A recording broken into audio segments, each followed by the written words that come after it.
Hello, my dear friends. Welcome to the East-West Show. Jack Chow, your lovely host on this program. For many, many years, and I take this program as an opportunity, a privilege, I call it, to touch all kinds of subjects. In talking about subjects, I would say nowadays there's no subject that is bigger than US China relationship. Now, as we speak, a big plan is being made. President of China, Mr. Xi Jinping, is coming here to visit the United States for his second official visit, right? Third. Yes. And of course, after Donald Trump. This is the first. That's right. And the two presidents, Donald Trump and Donald Xi Jinping, are supposed to meet on or during probably the first week of April. Okay. And to be honest with you, as a Chinese American, even though 30 years more been here, I still take China as my mother country.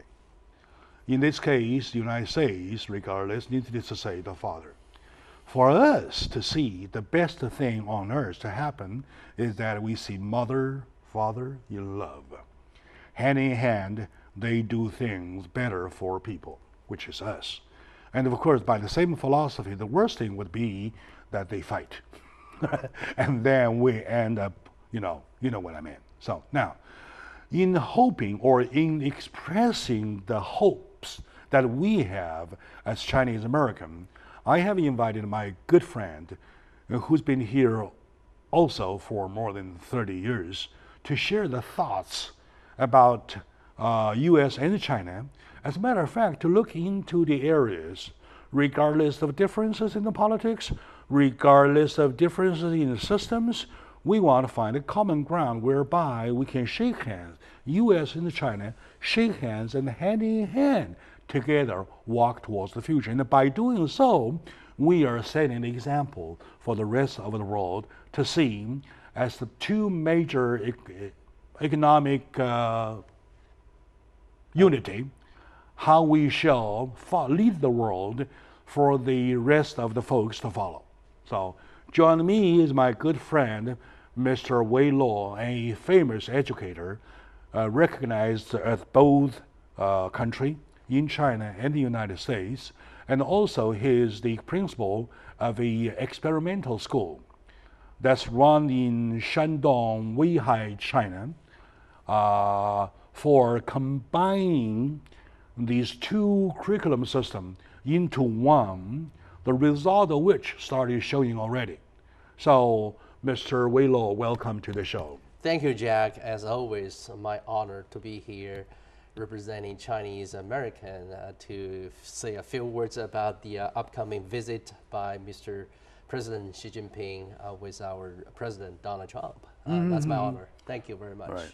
And thank you for coming here. I know the traffic was horrible, right? It's a little bit. And I believe they're worth it because it is really a chance for us to express what we have in mind, right? I always have this bothering me.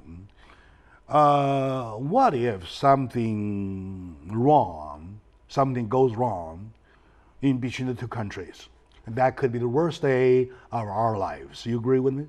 I agree with you, but I'm a little bit more optimism about that because countries like China and the US cannot be going wrong, provided that the relationship between two countries very good and positions that two countries in the world in terms of social, economic, and technology development.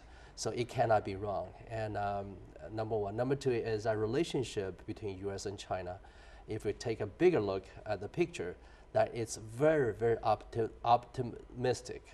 Number one, both countries leading the world in terms of a social, economic relationship, economic development. Let's take a look at the trade size of two countries. As of end of 2000. Let's hold on to the trade side a little bit. Okay. I believe I owe my audience a little explanation as well as to you why I put the bad thing first. I have a little hobby or habit that if somebody comes to me and say, hey, I have a good news or bad news, which one you want first, right?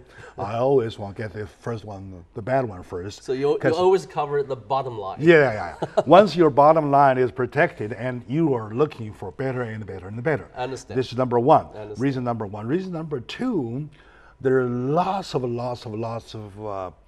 Western called extreme media who post the rise of China as the fear for the United States. So for that, I want a bigger picture to be displayed. How do you read of the wrong call that against the rising of China, which they take as a fear? First of all, that both countries cannot afford a war in between. There's no question about it. Okay. Because if for the worst that both countries going after a war, it's going to be an end of human being. There's no question about it. Okay, number one. Number two is why that this kind of idea came up with. My understanding is that because of the misunderstanding and or no understanding at all from American side. Because take a look at what they learn, what they watch, what they read from the American media. You barely see anything or read anything about the world outside the United States. In the large, you're right. Not specifically about China, because Americans doesn't understand. In general, Americans has a less understanding about the outside world than outside world understand about them. For example, you're right. For example, if you turn on the radio, if you watch the TV channel, and you barely see any news about outside world, right? Yes, United States, say local, always local, right? Yeah. Barely allocate some time for watchers, for the audience to understand what's going on outside the United States. That's a misunderstanding about. Number two is that because of culture, probably, and most of the Americans, especially white Americans, they are European athletes, right? They are more intent to understand what's going on in their motherland. For example, European countries, what's going on in the European countries, right?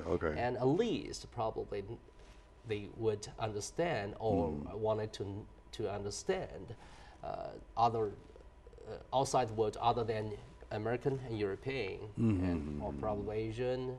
But China probably falls to the least on the list that they want to understand, to learn a little bit more. That's my understanding. Misunderstanding. And that means the media takes a very, very big role in it. It has a leading position to do, regardless you want it or you don't want it, well, still there, right? Totally agree. And the second thing, Principal Low, I noticed that when you want to understand a country, you always want to look into the history. Right? That's right. So if you talk about British, you always want to look into their time when their colonial territory are kind of over 100 times bigger than their own land. That's right. In China, for 5,000 years, you've never seen a history of invading or setting steps on any other land. That's about right. And other than that, within this piece of land, that the small kingdoms that fighting each other. Other than that, basically, outside this kind of land, that you barely see any Chinese invasion to the outside world. That's right. Never. Right?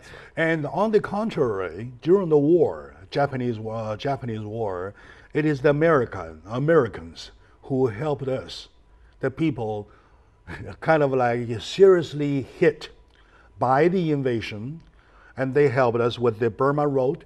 They built a road, bringing transportation of medical necessities to the war-fighting soldiers, and later they sent their flying tigers, right? That's right. The flying tigers. That's right. I think that from Chinese point of view, that the Chinese people always gratitude and appreciate Yeah, of the course. helps Of that course, yeah. we got from the American side during the World War II. Yes. Especially the sure. anti-Japanese war. All right. Yeah. And even look into history, those history episodes keeps on bumping into you. That's right. That's right. And there is another Tokyo bombing. That's right. Remember that? That's right. After the bombing, a bunch of fighters, right, jet fighters, kind of landed in China. That's right. The Some pilots of them got being badly chased by injured. Japanese, right? That's Badly injured. That's right. And it is the farmers of China, Jiangsu, Zhejiang area, That's right. who protect them, hid them, That's right. right? In spite of the revenge made by the Japanese, killing lots of people, they saved them. That's right. Not one fell into the Japanese hands. That's right. That's Because right. now, the friendship is kind of built with the blood, That's right. with the life and the blood. That's right. Why would there be any danger? I think that there's what you just presented, the stories, historical stories between two countries, basically showcases a very strong fundamental of friendship You're right. between peoples.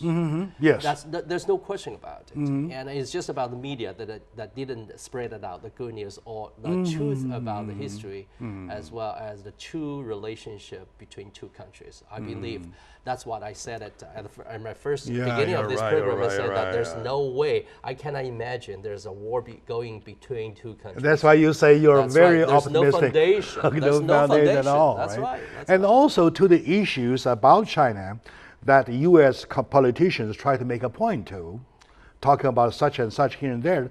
For that, you always want to look into history. If you look back for 100 years into history, though, it will be looking at a time when the emperor says, chop his head off. The head is off. That was the system where 100 years ago. Now look at China. Within 100 years, any other country made progress as big as China does, as China has? I barely cannot think of any. No.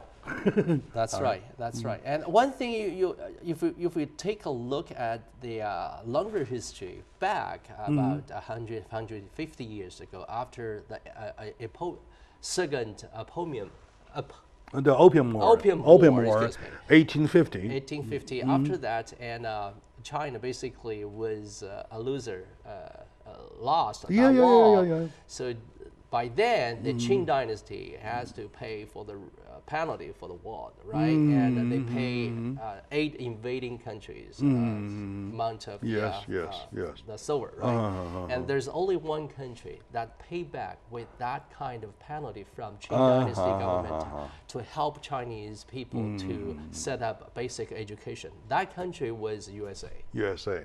And the money is still benefiting still benefiting educational programs. That's right. In between US and China. We call it 庚子赔款. That's right. 1900 赔款. That's right. Right? That's right. So, my dear audiences, today joining me in the discussion for the welcoming visit of Mr. Xi Jinping to United States is my good friend, Mr. Wei Luo. He is a famous educator recognized by both countries, recognized by both government, and he is a creator because he created a system whereby in the experimental school he runs in China that combines 2 curricular systems, which is proven to be successful. At least it is workable to most of U.S. school and China school. So stay with us. We'll be right back, please.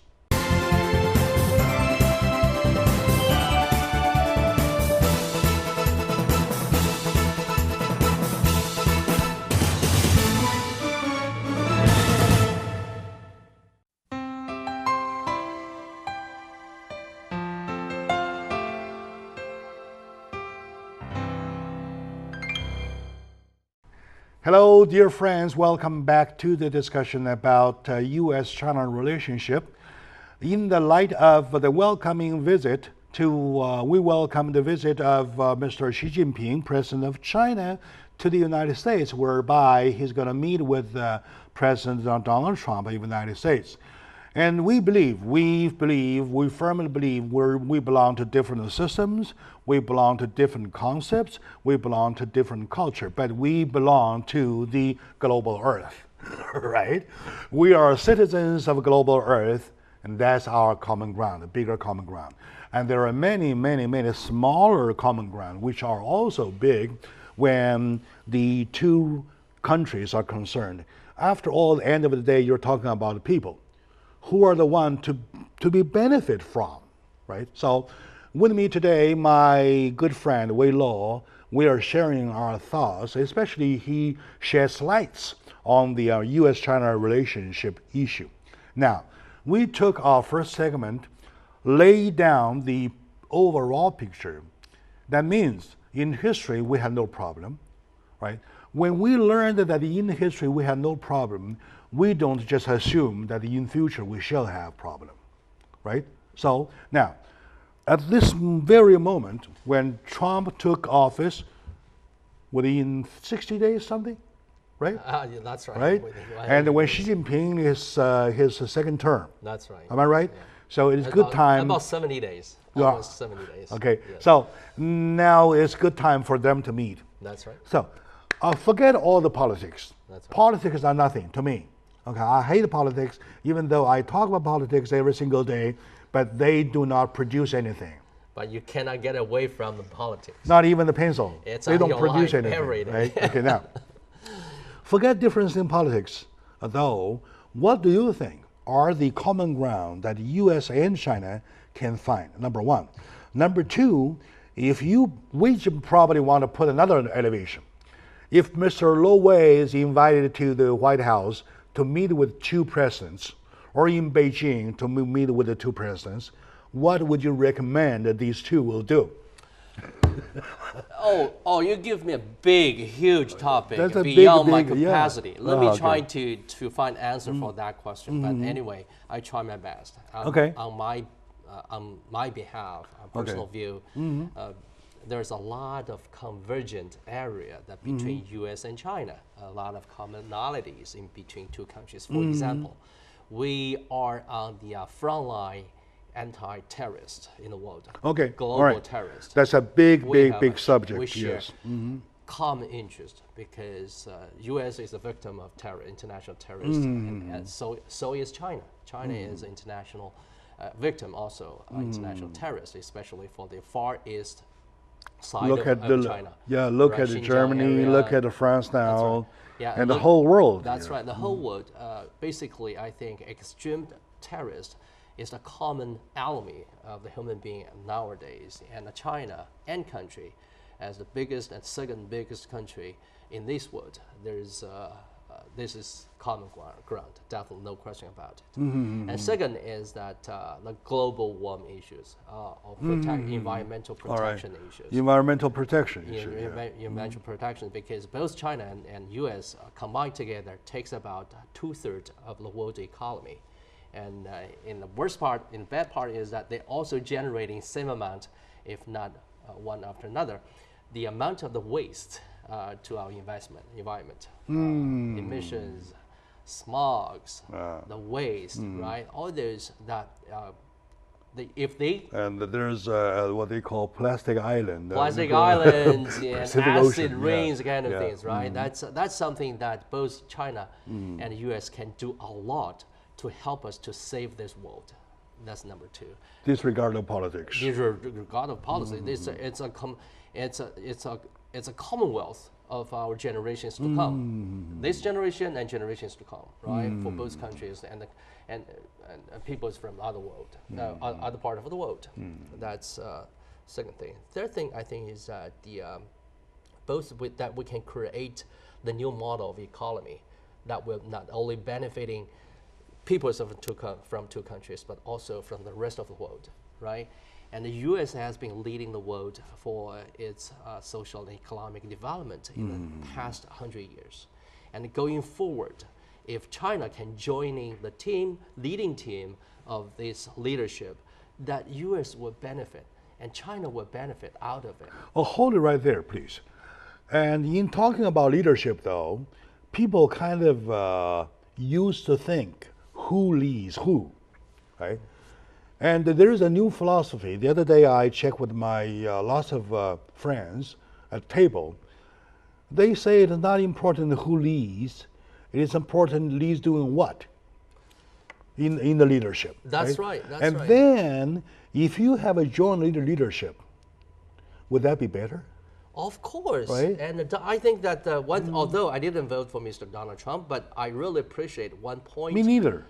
Okay, right? It doesn't mean that we disagree everything he will do. You're right. As a matter of fact, as a matter of fact, that there one point from him or from his team is that U.S. doesn't need to be a leader for everything, right? That's a good thing because. That's very healthy. That's very healthy. From a leadership point of view, from leadership theory point of view, that everybody is a follower, but everybody could be a leader. That's a new area of leadership means. So China, for some point of view, can work with USA in a lot of areas. That in the other side, that U.S. can work with China. Yeah, you're right. You're right. Good. China can be leading in this country. Thank you for hitting the nail on the head, right? You're talking about the number one, joint leadership, and then in the joint leadership, within the joint leadership, I might be stronger with cell phones. That's right. That's right. You might be stronger in suit ties or microphones, or somebody else could be stronger in watches, right? Let those happen, and then each of you, being the leaders, perform your best, right? Go ahead. That's right. Thank you for that. And also we call it synergizing, right? Synergizing, all right. Teamwork. All teamwork, right? Okay. And 1 + 1 definitely larger than 2. That's my exactly. idea. Exactly. And plus human race started the point by joining their efforts in fighting animals. That's right. If they work together, right? That's the point. I think this visit basically will showcase us that those leaders of those two countries realized that a co-leadership or collective leadership is benefiting not only collaboration. That's basically my understanding about this upcoming visit. It's not. It doesn't make any sense to keep on arguing who is stronger. Nobody is stronger. Nobody is perfect. Nobody is stronger.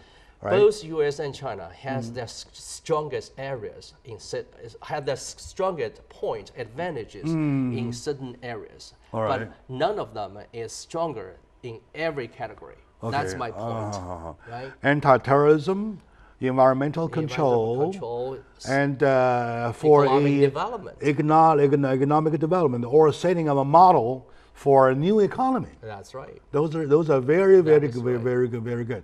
And let's recommend to the two presidents who are supposed to meet each other. We know that we're too small to meet them, but as a voice, especially when it represents a voice of Chinese Americans, right? We believe that it might have some kind of common ground, might have some kind of representation, because we both are considering ourselves educated, right? We both consider ourselves we care about the relationship between the two countries, and we both are optimistic. So with me today is my good friend, Mr. Wei Lo, founder and the CEO of California Sunshine Education Center.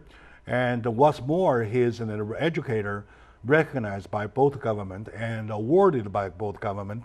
And he is running his experimental school, which has been proven to be successful for the past 3 years in Weihai, China, and in Los Angeles, California. So we're sharing thoughts. Basically, he sheds lights on the issue of U.S. and China president meeting together to shake hands rather than pointing fingers, to join hands rather than separately, working together for us, the people. Stay with us, please.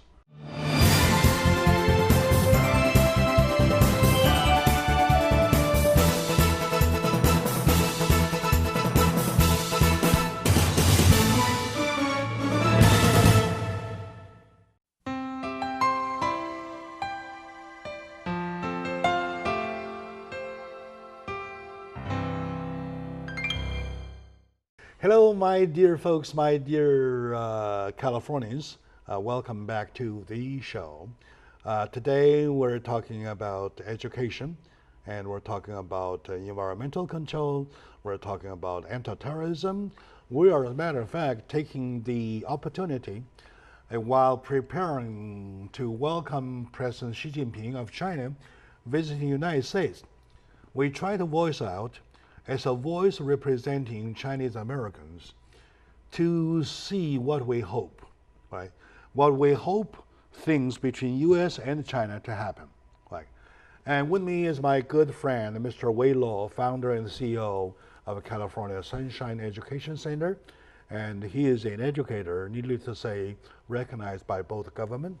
His experimental school, by combining two curriculum systems in China, is no doubt a success for 3 years in a row. And his schools in California, and no doubt success proven too. So we're talking about moving on. We keep finding other areas that US and China can join hands. Now when they meet each other, Xi Dada and Trump Dada, right? When they come together. Yeah, let me explain.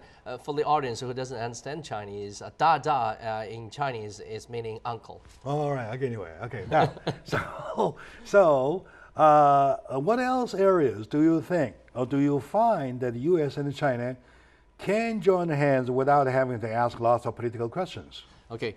I think that one area that we, of course, a lot of areas. Second area to the next to education, I would think that the science and technology innovation. Oh, you earlier you mentioned about trade.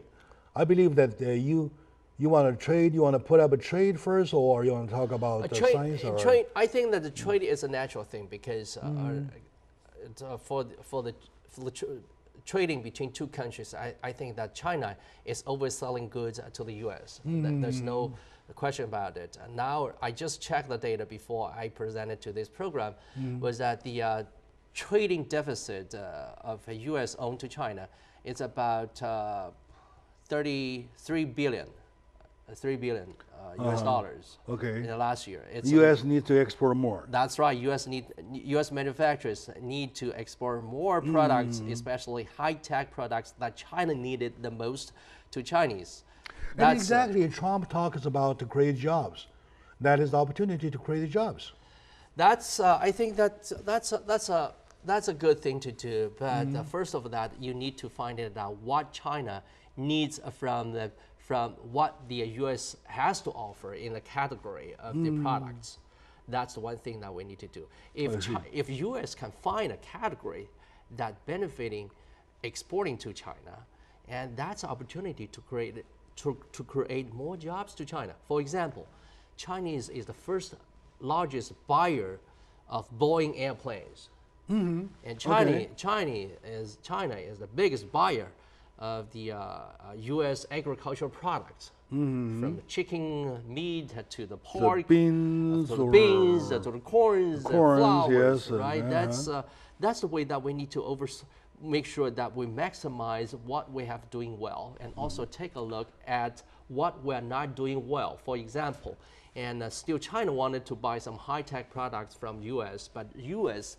set up a bar for that, preventing that exporters. Mostly happens with high-tech. With high-tech or some military-related products or defense military related. I don't think that's not necessary, but this government, especially Trump administration, need to take a thorough look at on the table for the list that what really we need to set up bar.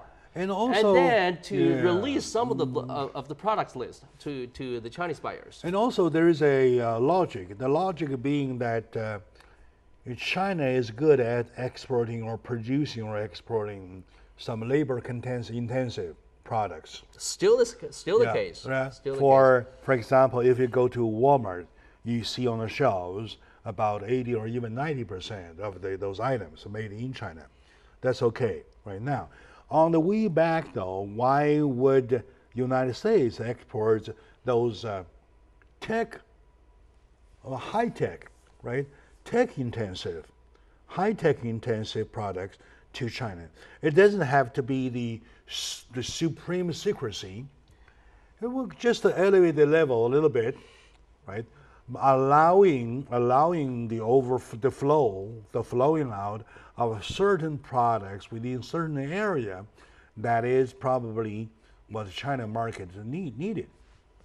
That's right. I think that we need to, I said my message to this administration is that they need to take a thorough look at what we can do to expand the category products that we can export it to China.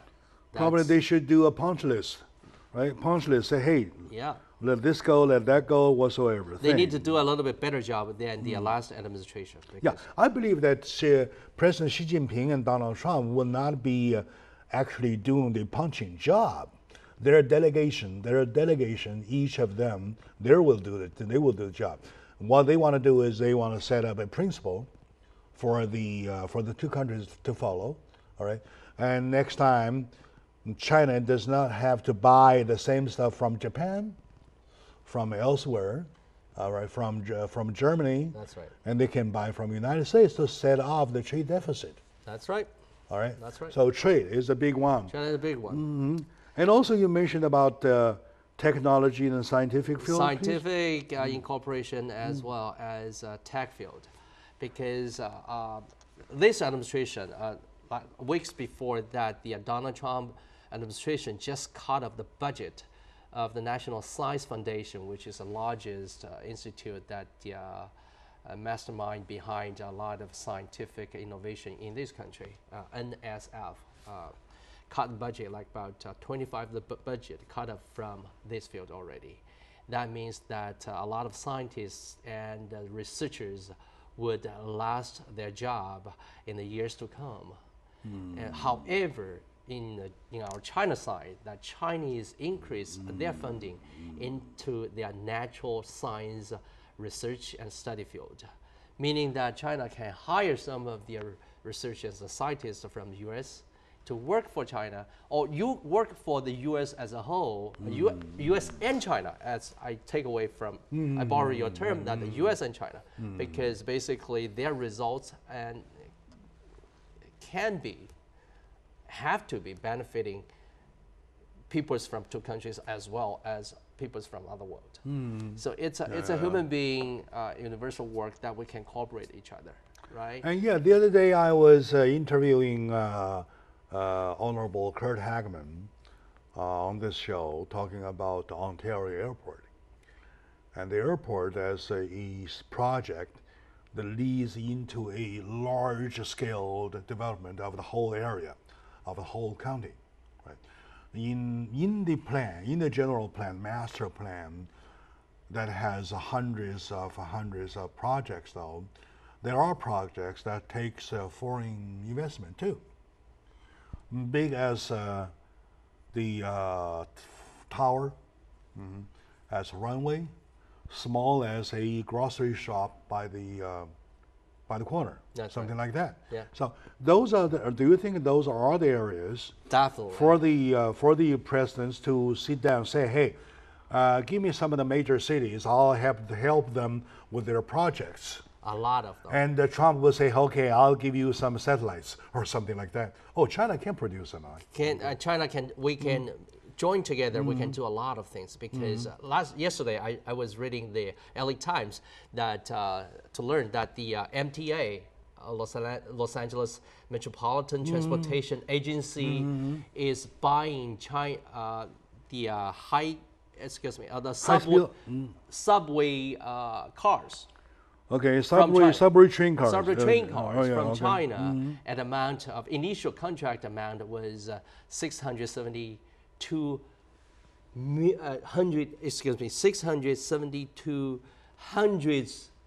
dollars. Excuse me. No. 600 millions. 672 millions $672 million US dollars from China for the first stage. All right. And in return, the Chinese, the manufacturer of Chinese train car maker will set up manufacturers here in the U.S., somewhere in the Middle East, as well as assemble them here in L.A. So that creates a lot of jobs for local people. Sure, sure. That's benefiting and I both countries. believe that President Trump welcomes that plan because he's talking about creating jobs. That's right. And a good example would be the BYD. BYD of Antelope Valley. Antelope Valley, they're setting up a manufacturer over there. And Michael Antonovich was involved. That's right. They're making omnibuses, transportation buses, including batteries, including lithium batteries or whatever batteries for LA County. And the LA County, their public bus always use the BYD trucks. That's right. Right. So a lot of areas we can do together. A lot of areas we can do together. And if we tear down the misunderstanding as well as fear from some people, that we can join hand. Do you think transportation infrastructure would be quite an issue that U.S. and China can join hands? Definitely. Because think about that, the infrastructure in this country is average 70 years old. And, you're right. Yeah, you're 70 years old. We need to update our bridges as well as highways, and that's what President Donald Trump that pronounced it. That he gonna take initiative to update that. That's a big opportunity to creating more jobs for the Americans. That's a big areas that China can help. Yeah, exactly. Because I help you build some airports, for example, and you want me to use my money to bring your infrastructure of transportation up. That's right. And in return, I want some high-tech stuff. Yeah, let me use an example to say that the out of the construction cranes in the world, heavy-duty construction equipment, machineries. That China is using one construction cranes out of 4 that the total world holds. I see. That's a big number. That's a big number. And also, that's a big number. Yeah, currently 1 year that the China, in the past 30 years, China used cement 4 times bigger than what U.S. consumed in the last 200 years put together. Oh, I see. That's a big area. That's a number I never thought possible. Yeah, so China basically, that's 200 years putting together. China is 4 times as much as that this country consumed in the past 200 years. You mean cement? Cement only. Cement consumption. That's right. China only in last 30 years used that amount of cement. I see. So that's a big area that we can. And also, there's another area about the bullet trains. That's right. They're talking about bullet trains. They're calling it high-speed rail, even though there's obstacles politically talking about it. But if U.S. do need a partner, China could be it. That's you're pointing out a very good point about the infrastructure difficulty of infrastructure updating in this country, because in California we have been talking about a high-speed train for the last decades already. Forever. Right? For the last 10 years already, and it's still on the map. Still on the map. Right. Still on the map. And China basically talking about it and started to build it up, and now China is. China is 15 years ago. China is able to export the technology. That's right. That probably in the 30 years ago, China has a non-highway, freeway, right? It's about barely have a freeway. There's only one from China, from Beijing went from Tianjin to Beijing, right? That's the only freeway that China had 30 years ago. But 30 years after that, China has second longest freeway in the world, next to USA. All right. In only 30 years. Sure. So I think that probably Chinese speed is something that politicians in this country need to take a look at. Okay, Chinese speed. We borrow that word. With me today, my good friend Wei Luo shed light on this issue where China and the US can join hands, find a common ground, join their hands in cooperation in doing things better for their people. Stay with us. We'll be right back, please.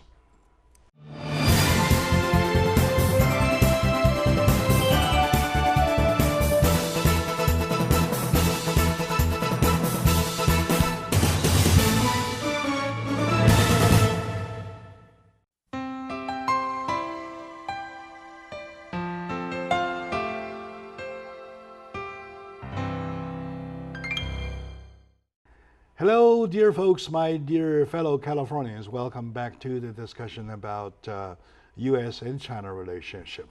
Speaking of that, there are relationships, all kinds of relationships on this global earth. It is commonly understood, however, U.S.-China relationship is the biggest, right? Because they represent the biggest economy, right? Regardless, this whole world on this global earth, nothing bigger than economy. It's money, money talks.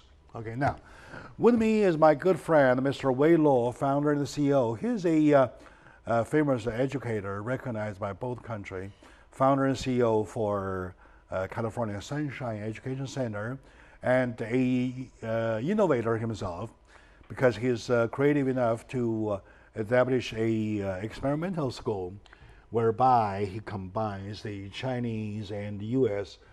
Curriculum, two systems together. And as a product, as the byproduct, as the outcome, it is proven to be workable. Thank you for your commercial.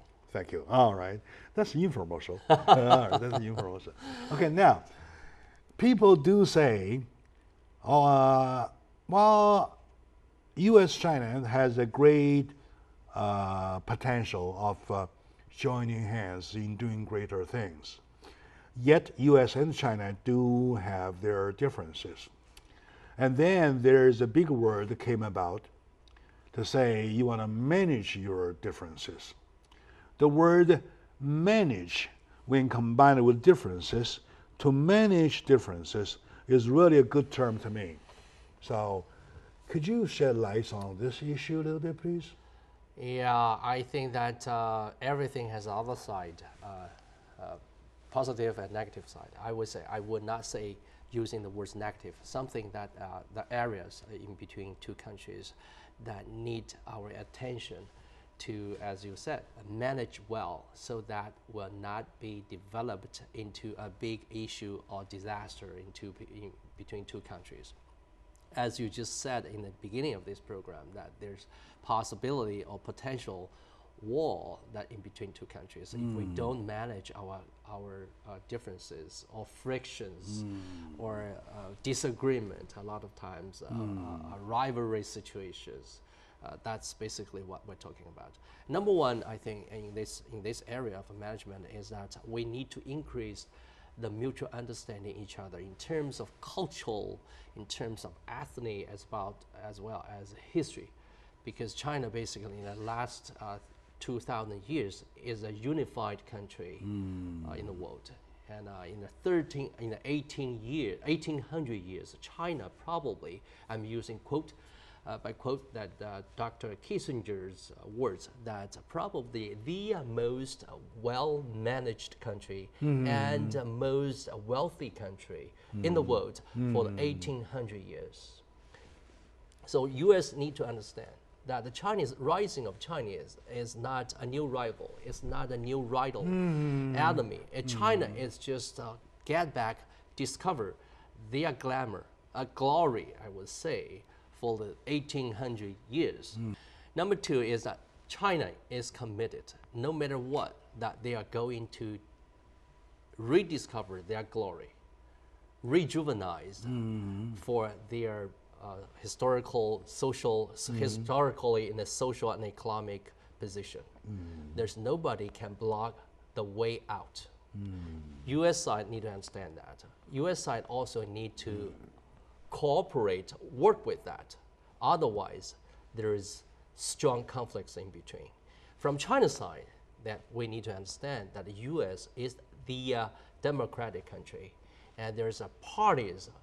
Basically, we are partisan we are taking, Yeah. I mean, carry out the We'll always partisan follow the politics, partisan lines. partisan Yeah. party lines. There is a major two parties, but also there's a lot of parties and groups, interest groups, that representing the voice of their members. So a lot of things that China need to get along with this kind of political dynamics that U.S. has. And so does U.S. to China.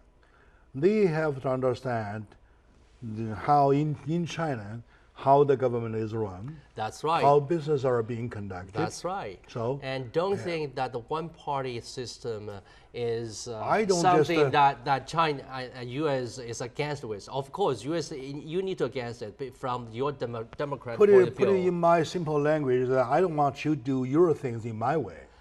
That is right. Do your things your way. That's right. I want to see the result. That's right. Right? It's not about the Communist Party. It's about the history. In the past, Oh, there's no Communist Party at all. There's no Communist Party or one party ruling or principles that were against for at all in the Eastern Asian countries. If you take a look at the East Asian country history, you will find that this is a system that lived with the people for in the past 2,000 years already, okay?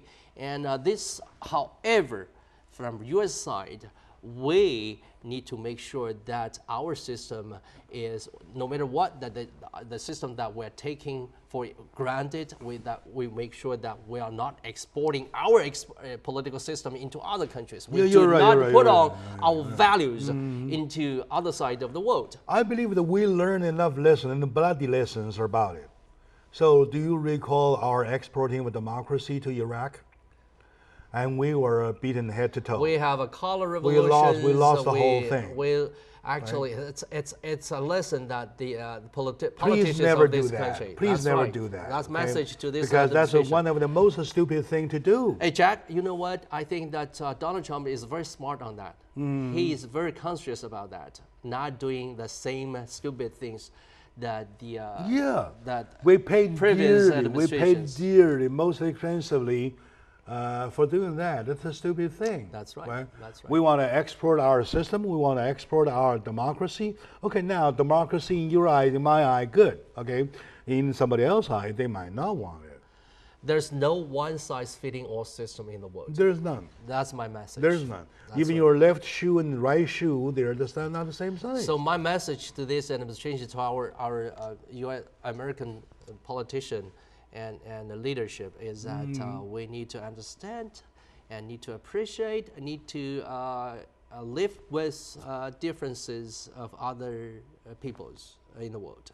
That's my message. So in a conclusion, to manage differences, what would you do? What would you say? Put it in simple language. Simple language is that we need to manage our conflicts, frictions, to make sure that we're setting up certain channel of communication.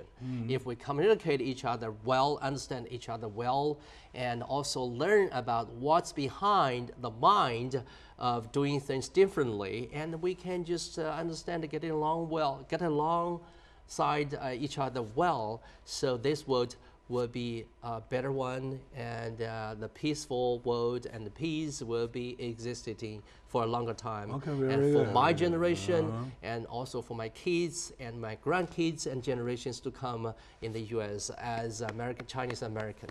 That's very good. And my last thing, now that you mentioned the Chinese American, right? We all are Chinese American. Looking at the face, regardless, you don't have to ask. You are a Chinese American. I consider American myself, right? Yet, I still want to think in a way of a Chinese American thing. Okay, now, what would you recommend? I know you are a community leader already. No, by reputation. By reputation. Thank you. And what would you recommend us to do at the very bottom, sorry, to do our part of being a Chinese American to together hold the dream of U.S.-China relationship? Thank you very much.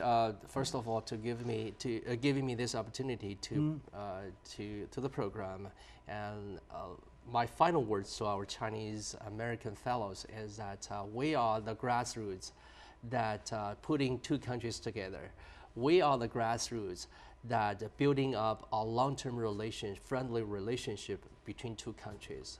And also, we are the advocate of US and China friendship relationship. There is the best interest for us, every Asian American, Chinese American or Asian American, is that not for two countries going after a war. And by doing that, to do that, we can do a lot of things together. First of all, we representing our culture and the uniqueness in our community, and make sure that we help ourselves, but also we reach out to help others to understand that we are the member of American community. We are belonging to this country, but also we do have a strong culture and ethnic connection of our home countries. By doing that, we can create a more peaceful community, and also create a better friendship relationship between two countries. That is our commitment. Also, that is our right and responsibility. All right, very good. And very well stated. I like that. And I would like to also call upon my fellow Chinese Americans to do their part. It is our own part. We don't want to just assume that we wait home, something will happen, and something good will fall upon us. We have to work for it. We have to earn it. For us to earn it, at least you can say, okay, you can talk. At least you can be vocal. You want to let the message out that we want nothing wrong to happen between US and China, right? So we want to hope the best out of both countries so that we benefit. By benefiting us, the rest of the world benefits, right? And the whole world, United States, China, everybody benefits. So can I add one word? Yeah, please. And as a Chinese American, we have to go out to help others and also go out to vote. Okay, very good. That's my last To get the right politician on the job, all right, who do not mess them up by setting out democracy to other countries so that we pay dearly, all right? My dear audience, we're over time, but we are well worth it. So with me, I would like to express thank you to my audience for watching, and to my good friend Wei Lo for coming here, shedding lights to the issue. So we'll see you next time. Thank you very much. Thank you, Jack. Thank you.